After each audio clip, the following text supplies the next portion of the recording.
تو آپ اگر خدا کی اس تخلیقی اسکیم کو سمجھ لیں تو میرے خیال میں اس میں ان سوالوں کے جواب بھی مل جائیں گے، اور ہمارے بہت سے بھائی جو خدا کو نہیں مانتے، بعض چیزوں کو جو نہیں سمجھتے، مجھے امید ہے کہ ان کو بھی سچائی کو جاننے میں بڑی مدد ملے گی۔ اور جب سچائی کو انسان نہیں جانتا تو اس کو جو ایک شعر میں بیان کیا گیا ہے کہ سنی حکایت ہستی تو درمیاں سے سنی، سنی حکایت ہستی تو درمیاں سے سنی، نہ ابتدا کی خبر ہے نہ انتہا معلوم۔ تو آج ہم ابتدا پہ پہلے بات کریں گے اور پھر انتہا پہ بات کریں گے۔ یعنی حکایت ہستی، زندگی کہانی تو اس وقت درمیان میں ہے نا، ہمیں نہیں پتہ ہم کہاں سے آئے ہیں اور ہمیں نہیں پتہ ہم کہاں جا رہے ہیں، لیکن ہمارے کریم رب کی مہربانی ہے کہ اس نے قرآن مجید بھیج کر اس پورے منصوبے سے ہمیں آگاہ کر دیا۔ تو میں چاہوں گا کہ اب آپ کے سامنے وہ منصوبہ تفصیل کے ساتھ رکھوں۔ دیکھیے، اس منصوبے کا آغاز اس وقت ہوتا ہے قرآن مجید کے مطابق جو اصل میں ایک سوال کا جواب بھی ہے۔ یعنی قرآن مجید کا یہ بیان جو سورہ احزاب کے آخر میں ہے، ایک اعتراض اور سوال کا جواب بھی ہے۔ اعتراض یہ ہے، سوال یہ ہے، جو آج بھی لوگ کرتے ہیں اور قیامت کے دن بھی لوگ کریں گے، اور وہ اعتراض یہ ہے کہ ہمیں زبردستی دھکا مار کے یہاں بھیجا گیا ہے، ہم تو اپنی مرضی سے موجود نہیں ہیں۔ آپ غور کیجئے کہ اگر واقعتاً صورتحال ایسی ہی ہے کہ ہم خدا کے فیصلے کے تحت اس دنیا میں آئے ہیں، تو قیامت کے دن جنت میں گئے تو بہت اچھی بات ہے، اور اگر جہنم میں گئے تو ہم تو اللہ تعالیٰ کے عدل کو چیلنج کر دیں گے، اور ہم یہ کہیں گے کہ پروردگار، آپ نے ہم کو فارمولا 1 کی جو ریس ہوتی ہے اس میں گاڑی میں ڈرائیونگ سیٹ پہ بٹھا دیا اور ٹریک پہ چھوڑ دیا، اور شرط یہ لگائی کہ یہ ریس جیت لو تو بڑا انعام ملے گا، اور ہار گئے تو تمہیں جہنم میں پھینکا جائے گا۔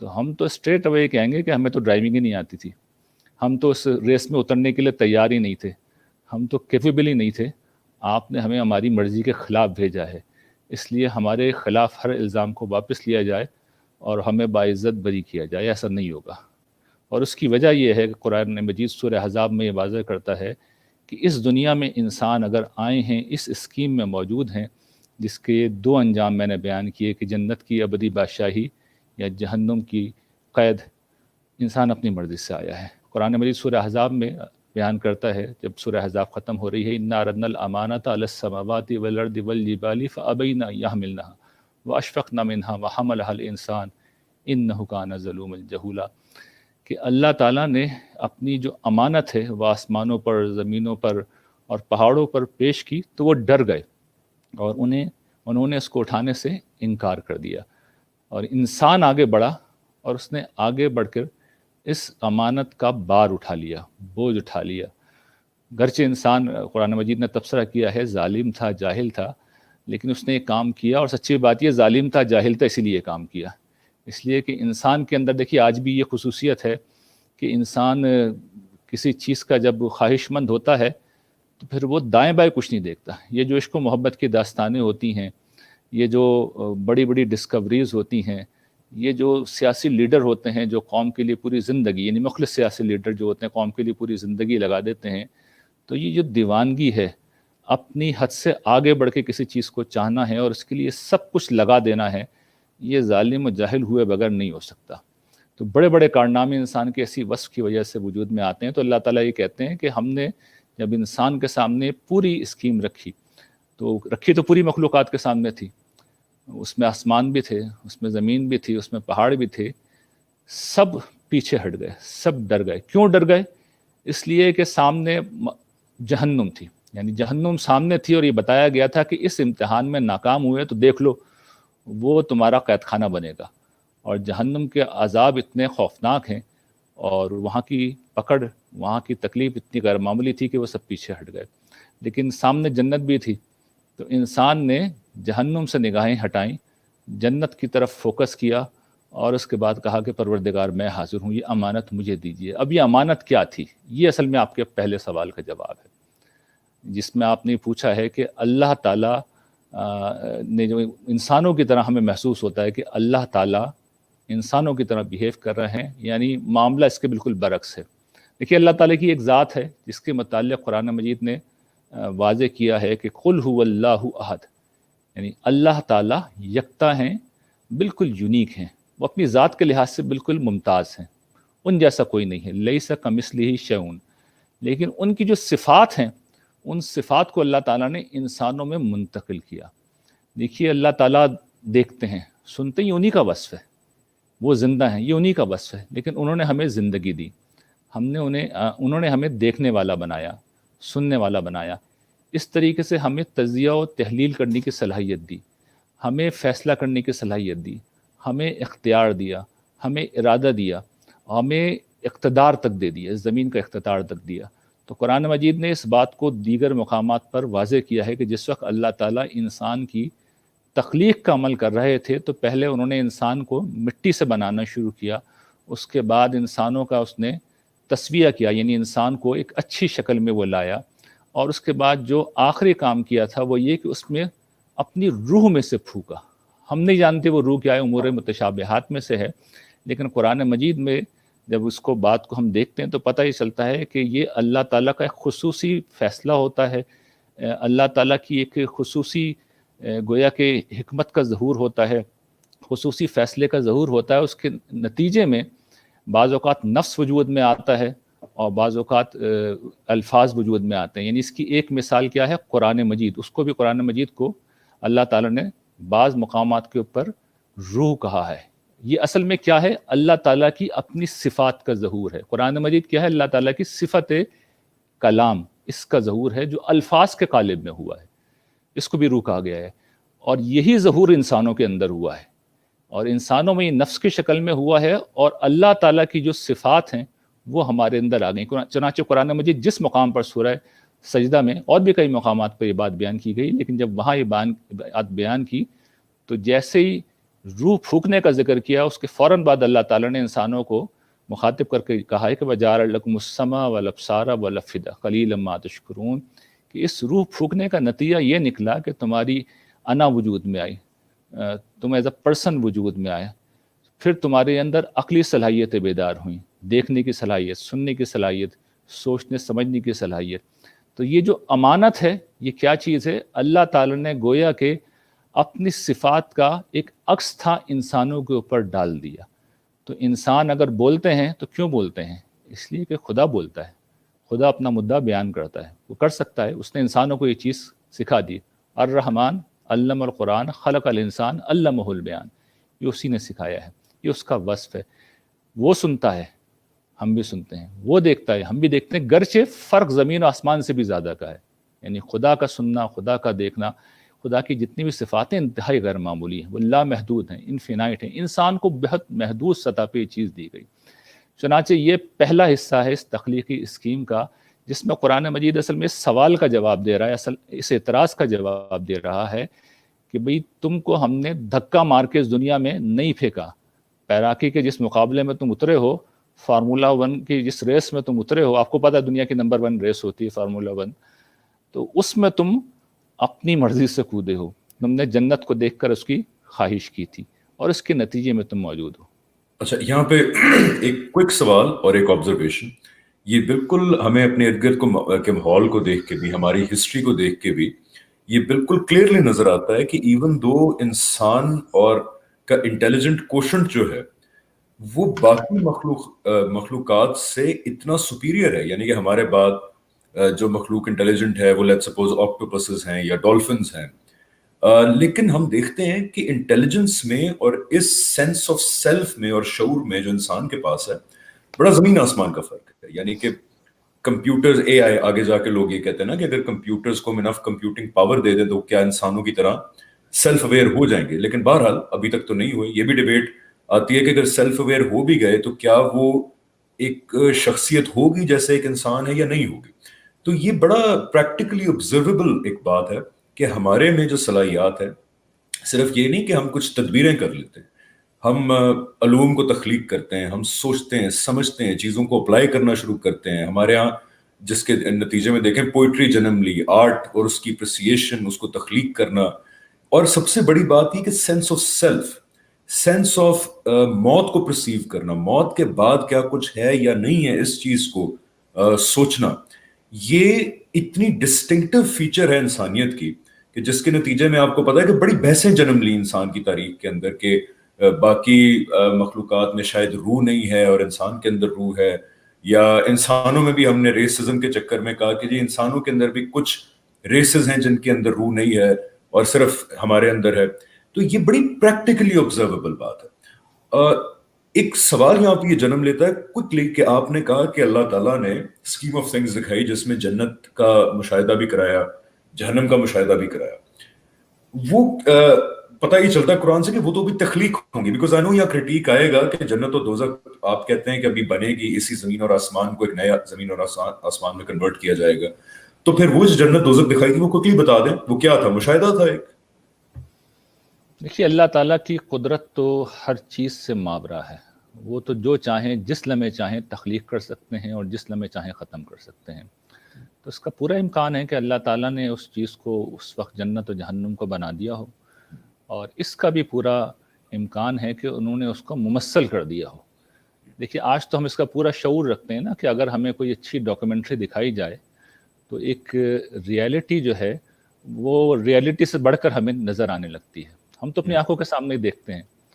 تو اللہ تعالیٰ تو ہم سے کہیں زیادہ قادر ہے. بلکہ اس سے یہ بات جو آپ نے پیچھے فرمائی کہ اللہ تعالیٰ کی بہت سی صفات انسانوں میں ہیں، تو انسانوں میں شاید سے وہ سب سے بڑی صفت کا اس وقت ظہور ہو رہا ہے کہ انسان جو کچھ تخلیق کر رہا ہے.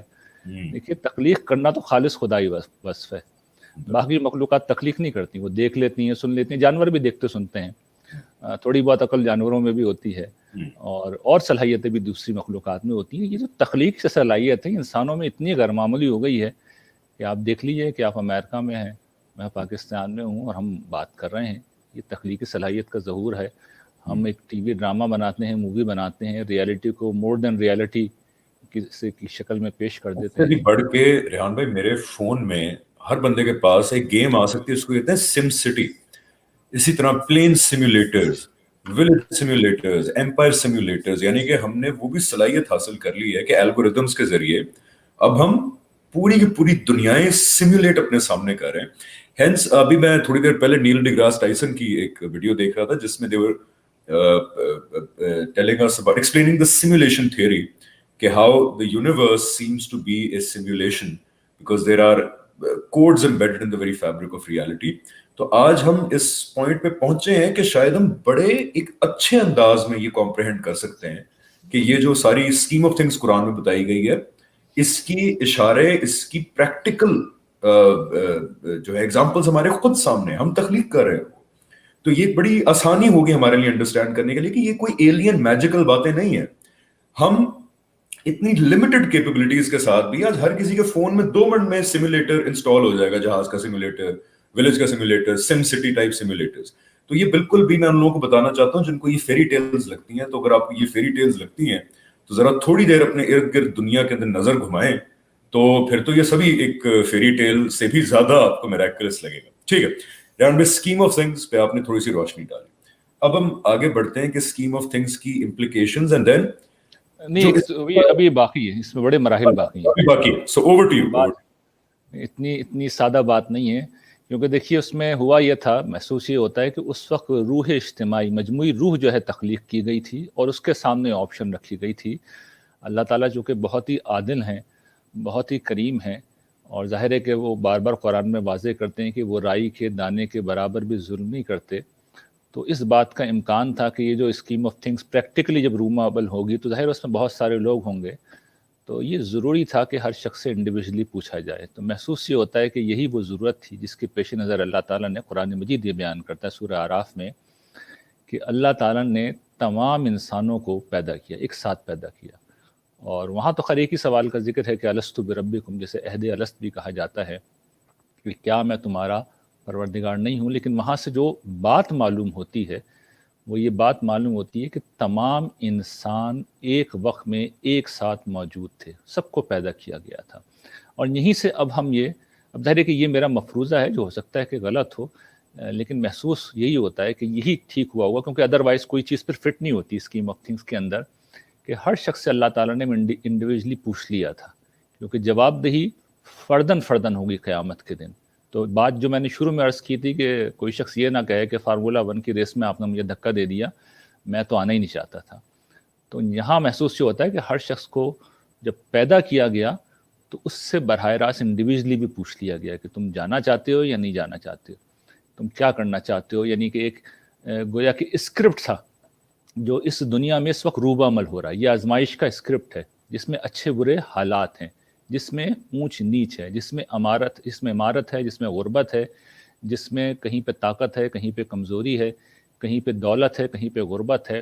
تو یہ سارے کریکٹرز، سارے رولز موجود تھے اس اسکرپٹ کے اندر، اور یہ آپشن انسانوں کو دے دیا گیا کہ جس نے جو لینا ہے، جس کریکٹر کو وہ سمجھتا ہے کہ بہت اچھا نبھا سکتا ہے، اس کو چوز کر لے. اور یہ اسی وجہ سے میرے خیال میں یہ ضروری ہے، یہ بات ماننا. قیامت کے دن محسوس ہوتا ہے کہ اس بات کو کھولا جائے گا. ادروائز قیامت کے دن کوئی بھی شخص کھڑا ہو کے اللہ تعالیٰ کوئی چیلنج کر دے گا کہ میں تو آنا ہی نہیں چاہتا تھا، یہ میری مرضی نہیں تھی، جو کردار آپ نے مجھے دیا تھا میں تو وہ کرنا ہی نہیں چاہتا تھا، اور زبردستی مجھ پہ ٹھوسا گیا، اس لیے آپ میرے خلاف یہ فیصلہ دے ہی نہیں سکتے. اور ظاہر ہے کہ اللہ تعالیٰ قرآن میں بار بار یقین دلاتے ہیں کہ وہ رائی کے دانے کے برابر بھی ظلم نہیں کریں گے. تو یہ ضروری ہے کہ اتنا بڑا اگر فیصلہ ہو رہا ہے، ابدی طور پہ جنت دی جا رہی ہے یا ابدی طور پہ جہنم دی جا رہی ہے، تو کامن سینس کی بات ہے کہ جس امتحان کے نتیجے میں سب کچھ دیا جا رہا ہے اس میں آنے سے پہلے پوچھ تو لیا جائے. اور یہیں سے پھر میں وہ بات ڈرائیو کرتا ہوں کہ کچھ لوگوں نے اگر بیک آؤٹ کیا اس موقع کے اوپر اور یہ کہا کہ پروردگار اٹس ٹو مچ، تو ان کو پھر اس امتحان کے اندر ان چھوٹے معصوم بچوں کا رول دے دیا گیا کہ جو چھوٹی عمر کے اندر ہی انتقال کر جاتے ہیں. اور محسوس ہوتا ہے کہ آخرت میں جو جنت کے اندر خدام ہیں، غلمان یا حوریں، وہ یہی لوگ ہوں گے جو بغیر کسی حساب کتاب کے، بغیر کسی محنت کے جنت میں جائیں گے، لیکن بہرحال بادشاہ نہیں ہوں گے، وہاں پہ یہ خدام ہوں گے. تو یہ چیز تھی جو دوسری تھی اس موقع کے اوپر ظاہری. اچھا، یہی وہ مقام ہے، یہی وہ وقت ہے جس میں قرآن مجید ہمیں یہ بتاتا ہے ایک دوسری صورت میں، سورہ بقرہ میں، کہ اللہ تعالیٰ نے اپنی اسکیم اب ریویل کرنی شروع کی. یعنی جو دوسری مخلوقات تھیں، فرشتے، ان کے اوپر اپنی اسکیم جو تھی وہ ظاہر کرنا شروع کی. چنانچہ قرآن مجید یہ بتاتا ہے کہ اللہ تعالیٰ نے فرشتوں کو پھر اس موقع کے اوپر بلایا اور ان کو یہ بتایا کہ میں زمین پر ایک خلیفہ بنانے جا رہا ہوں. تو فرشتوں نے جب یہ سنا تو یہ عرض کیا کہ پروردگار اتجعل فیہا من یفسد فیہا ویسفک الدماء، پروردگار کیا کسی ایسی ہستی کو تو خلیفہ کہتے ہیں بادشاہ کو، صاحب اقتدار ہستی کو، تو کیا تو ایسی ہستی کو خلیفہ بنائے گا کہ جو زمین میں خون ریزی کرے گی اور فساد برپا کرے گی. اور یہ سوال بالکل ٹھیک تھا، اس لیے ٹھیک تھا کہ اس دنیا میں دیکھیے صرف اللہ تعالیٰ کی ہستی ہے کہ جس کے پاس کلی اختیار ہے، کلی اقتدار ہے، لیکن چونکہ وہ سراپا خیر ہے، اس سے کسی شر کا ظہور نہیں ہو سکتا، نہ ہوتا ہے. تو اس کے ہاتھ میں جب تک اقتدار ہوگا سب ٹھیک رہے گا. لیکن جیسے غیر اللہ کے ہاتھ میں اقتدار آئے گا، فساد پھیلنا ناگزیر ہے، لازمی ہے. ہم ابھی جب بعد میں امتحان کی نوعیت پہ بات کریں گے تو میں ہاں مزید واضح کروں گا کہ ساری خرابی یہی ہے کہ انسان اقتدار پا کے سرکش ہوتے ہیں اور وہاں سے فساد جنم لیتا ہے. تو فرشتوں کو اس چیز کا اندازہ تھا، انہوں نے یہ بات رکھی اور بہت ہی تہذیب کے ساتھ انہوں نے اگلی بات بھی کہی کہ وَنَحْنُ نُسَبِّحُ بِحَمْدِكَ وَنُقَدِّسُ لَكَ، پروردگار ہم تو تیری تسبیح کرتے ہیں، تیری حمد کرتے ہیں، تیری تقدیس بھی بیان کرتے ہیں، تعریف بھی کرتے ہیں. تو اگر یہ کوئی فیصلہ ایسا ہی ہو رہا ہے تو تیری عطا کا دروازہ اگر کھلا ہے تو ہم پہ نظر کرم ہو جائے. لیکن بات یہ تھی کہ انسان چونکہ بائی چوائس آیا تھا، اس لیے ظاہر ہے کہ فرشتوں کی طرف اس عطا کا رخ نہیں ہو سکتا تھا. جس نے یہ ذمہ داری لی تھی، جس نے یہ رسک لیا تھا، یہ عطا اسی کو دی گئی. لیکن فرشتوں کو نے جو بات کہی تھی اس کا جواب انہیں دیا گیا. اور قرآن مجید یہ کہتا ہے کہ اس موقع پر حضرت آدم علیہ السلام کو اللہ تعالیٰ نے ان کی ذریت کے ان سرکردہ لوگوں کا تعارف کرایا جن کے متعلق اللہ تعالیٰ کے علم میں یہ بات طے تھی، اس لیے کہ اللہ تعالیٰ فیوچر تو بہرحال جانتے ہیں کہ یہ وہ انبیاء ہیں، یہ وہ شہداء ہیں، یہ وہ صدیقین ہیں جو اس پورے ماحول میں، یعنی خون ریزی کے ماحول میں، فساد کے ماحول میں، نہ صرف یہ کہ ان برائیوں سے، اس ظلم سے، اس فساد سے اپنے آپ کو بچائیں گے، بلکہ یہ خیر کے علمبردار بن کے کھڑے ہوں گے، یہ حق کے شہداء بن کے کھڑے ہوں گے، یہ سچائی پر خود بھی عمل کریں گے اور لوگوں کو اس کی دعوت دیں گے. ان کا وجود سراپا خیر ہوگا، کیونکہ امتحان یہی تھا، اصل امتحان یہی تھا کہ اس شر کے ماحول میں رہتے ہوئے خیر کو اختیار کرنا. اور یہی اصل میں آپ کے اب دوسرے سوال کا جواب ہے جو شروع میں آپ نے کیا تھا کہ ایسا لگتا ہے کہ اللہ تعالیٰ کی جو اسکیم ہے وہ نہیں چلی. یعنی آپ نے جو بات کہی تھی کہ بار بار لگتا ہے کہ پیغمبر آتے ہیں اور ان کی دعوت رد کر دی جاتی ہے اور زمین میں فساد بھی ہے اور لوگ اللہ کا کہنا مانتے نہیں ہیں. تو میں آپ کی توجہ دلاؤں گا کہ اصل اسکیم یہی ہے. یعنی یہاں پر اگر سب ٹھیک کر دیا جائے, سراپا خیر ہو ہر شخص, یہاں پر ہر جگہ نیکی کا ہی ذکر ہو رہا ہو, ہر جگہ بھلائی ہو, تو پھر کیسا امتحان, پھر کون سا امتحان, پھر تو سبھی اچھے ہو جائیں گے. یعنی دیکھیں اسکیم یہی ہے. اسکیم یہ سمجھ لیجئے کہ ایسے با اختیار مخلوق پیدا کی گئی ہے جو اپنی ذات کے لحاظ سے گویا کہ آپ کہہ سکتے ہیں, میں تعبیر اختیار کر رہا ہوں, یہ چھوٹا خدا ہے. یعنی خدا خود پردہ غیب میں مستور ہے. آپ خدا کو گالیاں دیں, برا بھلا کہیں, اس کے پیغمبر کو رد کریں, آپ نے جو کہنا ہے کہیں, خدا نے کوئی ریئیکشن شو نہیں کرنا, اس نے کوئی مداخلت نہیں کرنی, یعنی اعلانیہ نہیں کرنی, جو بھی کرتا ہے اسباب میں کرتا ہے. تو خدا تو بالکل خاموش ہے, بالکل خاموش ہے. سب کچھ لگتا ہے کہ ساری طاقت انسان کے پاس ہے. جناب یہاں پہ یہ بھی میرا خیال ہے کہ جواب مل جانا چاہیے لوگوں کو کہ اللہ تعالیٰ کیوں سامنے نہیں آتے. یہ جو پردے کی بات ہے کہ میں حجاب کے پیچھے ہوں, اجازت بھی دے رہے ہیں اللہ تعالیٰ کہ ظلم بھی ہو رہا ہے, یعنی کہ بہت گھمبیر قسم کے ایول بھی دنیا میں ایگزسٹ کرتی ہے, لیکن اللہ تعالیٰ مینیفیسٹ نہیں ہوتے اور وہ کہتے ہیں کہ سائنس کے تھرو آپ پہنچیں گے ان کی طرف. تو میرے خیال ہے یہاں پہ اس چیز کا بھی جواب آ جاتا ہے کہ امتحان کے لیے ضروری ہے کہ ایگزامینر باہر جائے گا تو پتہ لگے گا نا کہ کس نے چیٹ کرنا اور کس نے نہیں کرنا ایگزام کے اندر. اس پہ بھی تھوڑا سا ہائی لائٹ کر دیجیے. جی, یہاں تو صورت حال یہ ہے کہ ایگزامینر اتنا طاقتور ہے, اتنا بلند ہے, اتنا عظیم ہے کہ کسی کی مجال نہیں ہے کہ اس کی مرضی کے بغیر وہ سانس بھی لے سکے. یعنی صورت حال یہ ہے کہ ہمارا دل بعد میں دھڑکتا ہے, پہلے اللہ تعالیٰ سے پرمیشن لیتا ہے. ہماری سانس بعد میں چلتی ہے, پہلے اللہ تعالیٰ اجازت دیتے ہیں. ہم لمحے لمحے میں اس کے محتاج ہیں. وہ اس درجے طاقتور ہستی ہے کہ ہمارے دل میں ایک خیال ہم تک بعد میں پہنچتا ہے, اس تک پہلے پہنچ جاتا ہے. ہماری زبان سے ایک لفظ بعد میں نکل کے دوسرے کے کان تک پہنچتا ہے, اللہ تعالیٰ تک پہلے پہنچ جاتا ہے. تو جو ہستی اس درجے علم والی ہے, اس درجے قدرت والی ہے, اگر وہ ظاہر ہو جائے تو دیکھیے پھر ہم سب تیر کی طرح سیدھے ہوں گے, پھر کوئی بھی سرکشی نہیں کرے گا. 99.99% لوگ بالکل ہی نیک ہو جائیں گے. تو پھر وہ اس امتحان کی اسکیم فیل ہو جائے گی, کیونکہ امتحان یہی ہے کہ آپ کے پاس اختیار ہے, اقتدار ہے, قوت ہے, طاقت ہے, اور خیر و شر کا شعور بھی ہے, خیر کرنے کی صلاحیت بھی ہے, شر کے ظہور کی بھی صلاحیت ہے, لیکن آپ اپنے اندر کے شر کو خود دبا دیں بغیر کسی خوف کے, بغیر کسی خارجی خطرے کے. یعنی آپ گن پوائنٹ پہ کوئی کام نہیں کر رہے, فرشتے آپ کے سامنے نہیں کھڑے ہوئے, خدا کی ہستی آپ کے اوپر اس طرح نمایاں نہیں ہے, بلکہ وہ تو غیب میں ہے. آپ اپنی مرضی سے سرنڈر کر رہے ہیں, انکنڈیشنل سرنڈر کر رہے ہیں خدا کو, غیب میں جاننے کے باوجود, اس کی صفات کے متعلق جان کے, اس کے پیغمبروں کی زبانی اس کا تذکرہ سن کے. اصل میں یہ اتنی بڑی خدمت ہے, یہ اتنا بڑا کام ہے کہ کوئی اور کر نہیں سکتا. یعنی جنت اسی کا بدلہ ہے کہ ایک شخص خدا بنایا گیا تھا, اس نے اپنی خدائی کو بندگی میں بدلا اور خدا کے سامنے سرنڈر کر دیا, انکنڈیشنل سرنڈر کر دیا. جنت اسی کا بدلہ ہے, جنت اسی کا بدلہ ہے. اور اپنے آپ کو بادشاہ سمجھنا, خدا سمجھنا, حالانکہ انسان کچھ بھی نہیں ہے, تو اصل میں کیا ہے کہ جہنم اسی کا بدلہ ہے, خدا کے سامنے سرکشی کرنے کا.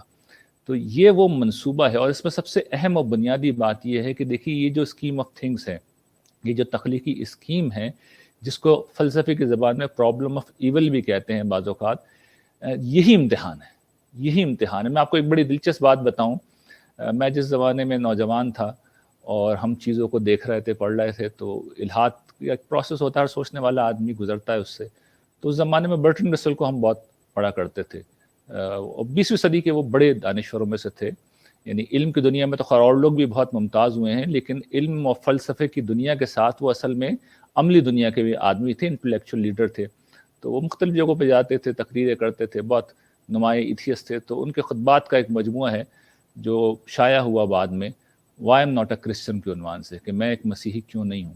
تو اس کے پریفیس میں انہوں نے یہ بات لکھی ہے کہ میں اس خدا کو کیسے مان سکتا ہوں جس نے یہ عظیم کائنات بنائی, یہ نیبولاز بنائے, اور اتنی بڑی بڑی شاندار چیزیں اس نے تخلیق کی, اور آخر میں اس کا جو فائنل پروڈکٹ ہے وہ کون ہے؟ وہ ہٹلر ہے.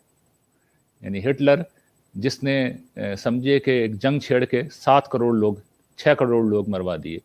اور آپ کو پتہ ہے آخر میں ہٹلر نے ایک ریوالور اپنی کنپٹی پہ رکھا اور 1 سیکنڈ میں اس کا کام تمام ہو گیا. تو 6-7 کروڑ لوگوں کے قاتل کے ساتھ یہ ہوا کہ وہ اطمینان کے ساتھ نکل گیا. حالانکہ اس کو تو کوئی سزا دی بھی جاتی تب بھی اس کے لیے کافی نہیں تھی. تو یہ سوال پیدا ہو جاتا ہے نا کہ بھئی یہ کیا ہے, اتنا بڑا شر پھیلا ہوا ہے, یہ اس وقت ہوتا ہے جب آدمی اس دنیا کے امتحان ہونے کو نہ جانے، اور وہ یہ بات نہ جانے کہ اس دنیا میں جو خیر و شر کا جتنا بھی سلسلہ ہے، جتنے بھی اچھے برے حالات ہیں، وہ اس لیے ہیں کہ ہمیں آزمایا جائے، ہمارا امتحان لیا جائے۔ تو یہی وہ اسکیم تھی جو فرشتوں کے اوپر واضح تھی، اللہ تعالیٰ نے حضرت آدم کے ذریعے سے واضح کی، اور فرشتوں کو پھر کہا، حضرت آدم سے یہ کہا کہ اب فرشتوں کو ذرا متعارف کراؤ، یہ جو میرے بندے ہیں ان سے ان کو متعارف کراؤ۔ تو حضرت آدم نے جب متعارف کرایا اور بتایا کہ یہ وہ لوگ ہیں، یہ حضرت عیسیٰ علیہ السلام کو یقیناً تعارف کرایا گیا ہوگا، حضرت موسیٰ کا کرایا ہوگا، حضرت نوح کا کرایا گیا ہوگا، ہمارے نبی حضرت محمد مصطفیٰ صلی اللہ علیہ وسلم کا تعارف کرایا گیا ہوگا کہ یہ وہ لوگ ہیں جو انسانیت کی اعلیٰ ترین ہستیاں ہیں، جو بدترین حالات کے اندر بھی خیر کے اوپر قائم رہیں گے۔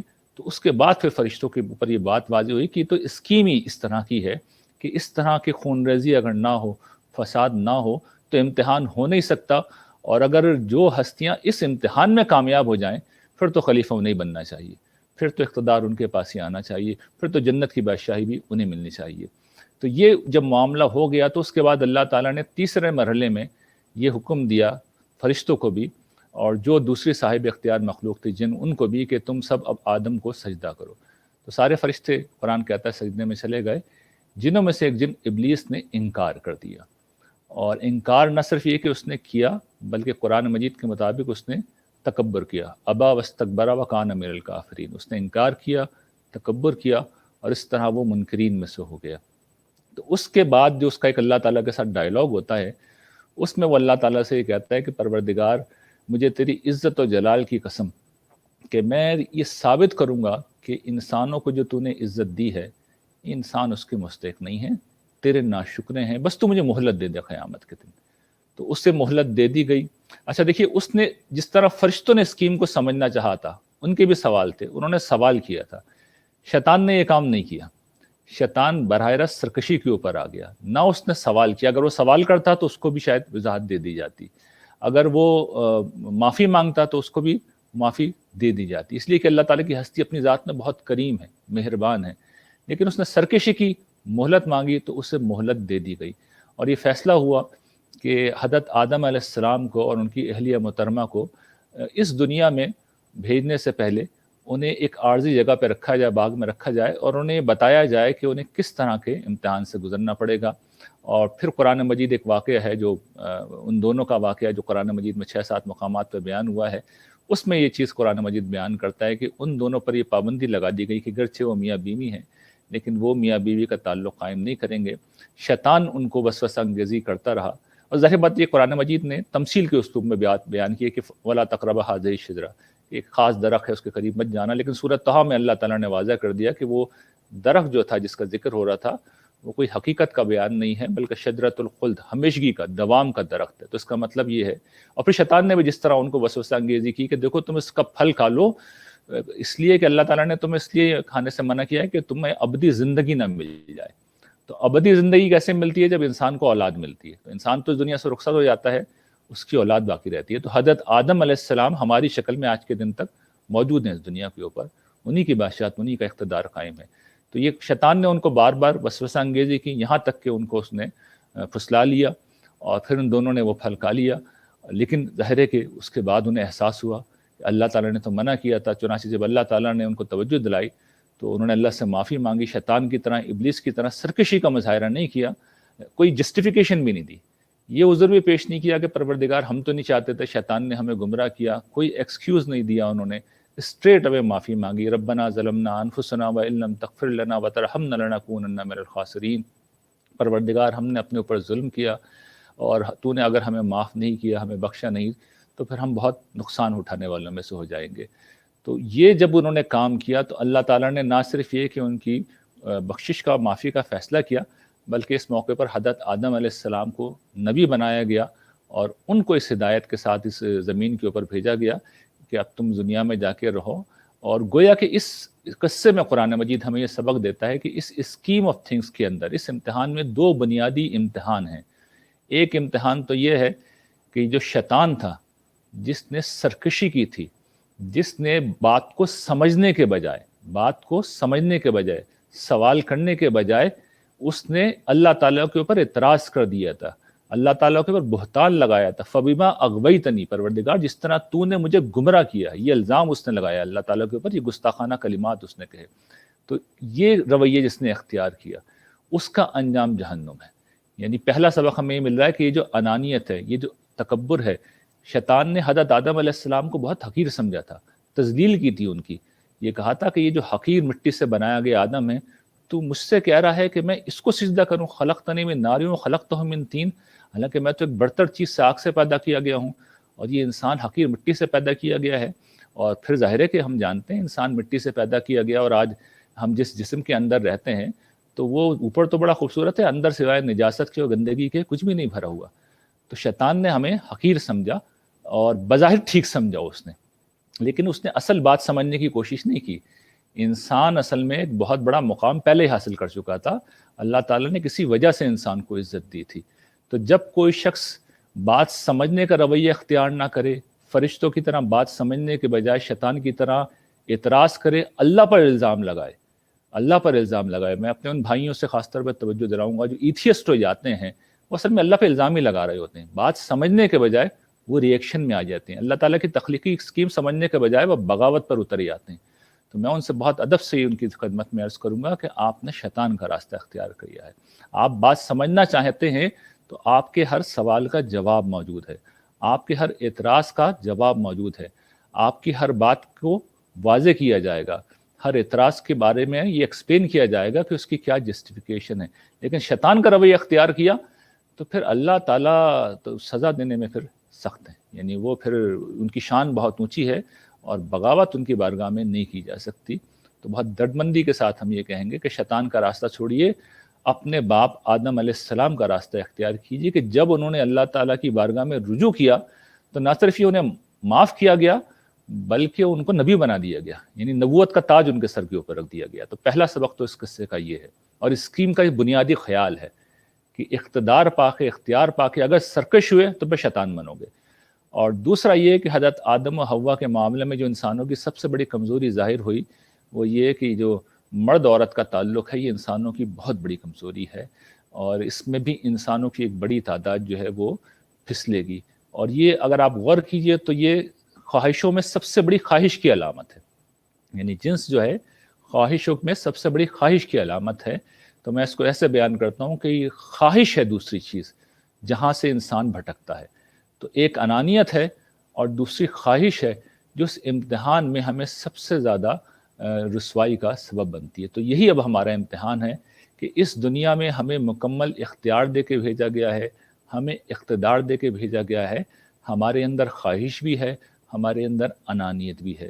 اب ہمارا کام ہے کہ ہم اس خواہش کو خدا کے حکم کے مطابق استعمال کرتے ہیں یا بالکل اس کو آزاد چھوڑ دیتے ہیں.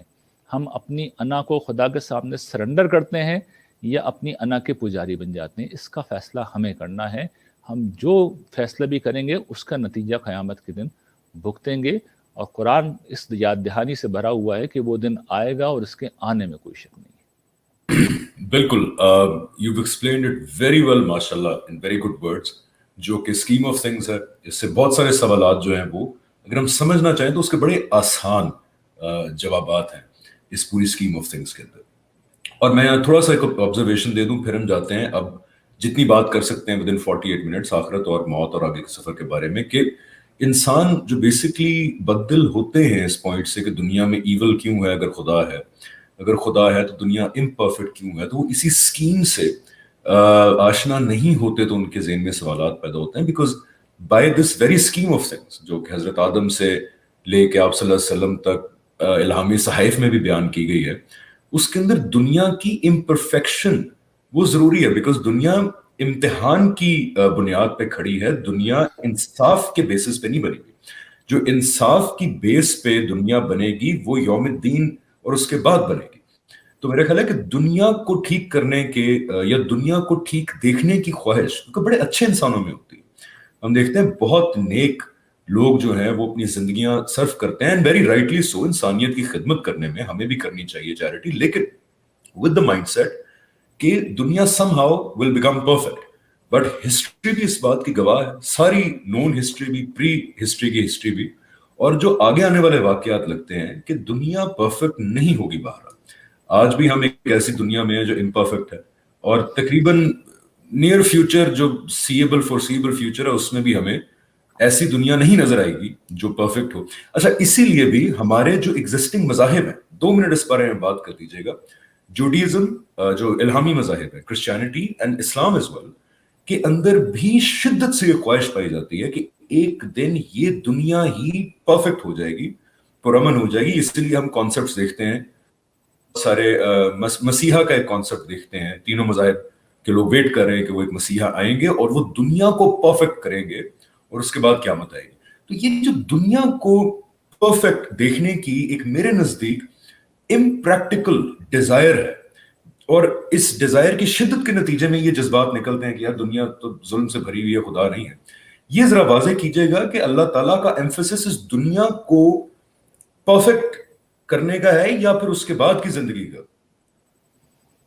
میں ایک بڑی دلچسپ بات آپ کو بتاتا ہوں، اور میرا ذاتی آبزرویشن ہے، تاریخ کا ہو سکتا ہے میں غلط ہوں.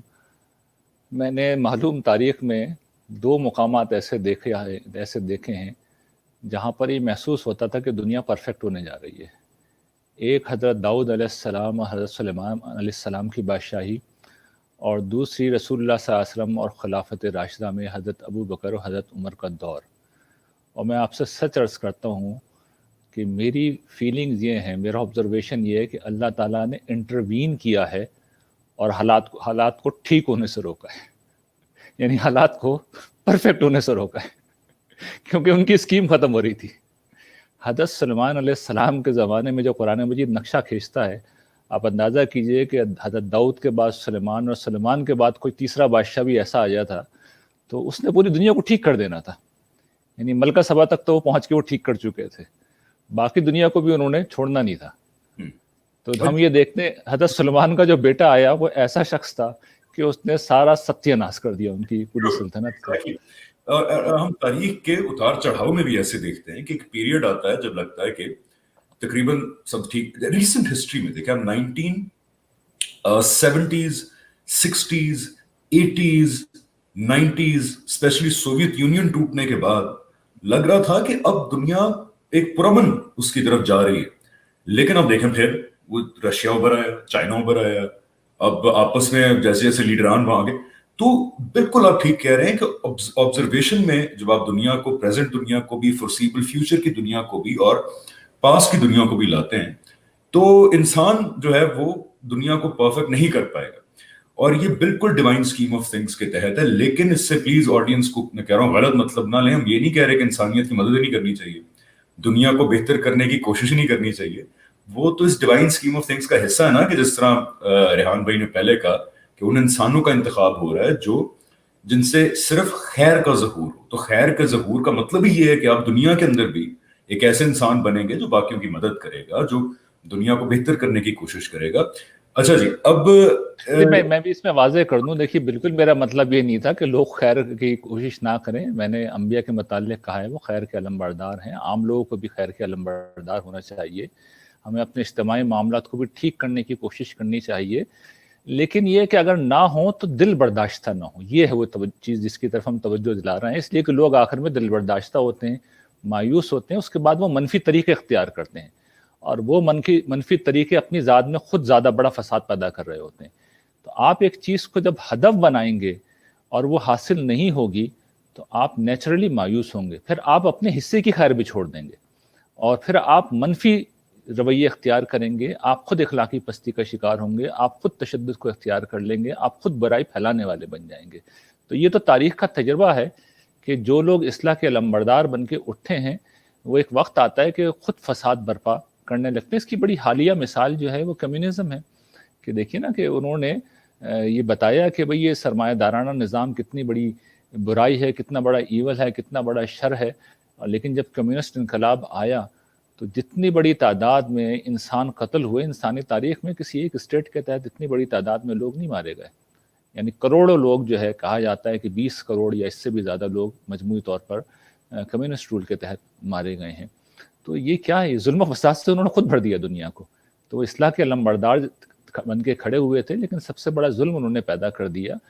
تو یہ ہمیں سمجھ لینا چاہیے کہ ہم یہ نہیں کہہ رہے کہ خیر کی کوشش نہ کی جائے. ظاہری بات ہے جب ہم یہ پروگرام کر رہے ہیں تو خیر پھیلانا ہی مقصود ہے.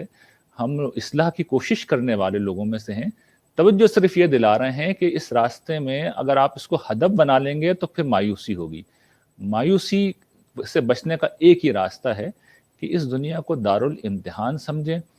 جس حد تک جو ہے خیر پھیل جائے اس پہ اللہ کا شکر ادا کریں, اور جو نہ ہو سکے اس کو اللہ کے حوالے کر دیں. یہ ہے بات جو ہم عرض کر رہے ہیں.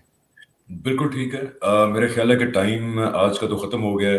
نیکسٹ ایپیسوڈ میں پھر ہم شروع کریں گے کہ اور یہیں سے شروع کریں گے. دیکھیے اس لیے کہ آپ نے جو سوال اٹھایا تھا نا کہ انسان ہر چیز کو ٹھیک کرنا چاہ رہے ہیں, تو میں یہیں سے پھر اب بات شروع کروں گا کہ قرآن مجید نے آخرت کی دنیا کو تو بیان کیا ہے, لیکن جتنی تفصیل سے آخرت پر استدلال کیا کسی اور چیز پر نہیں کیا.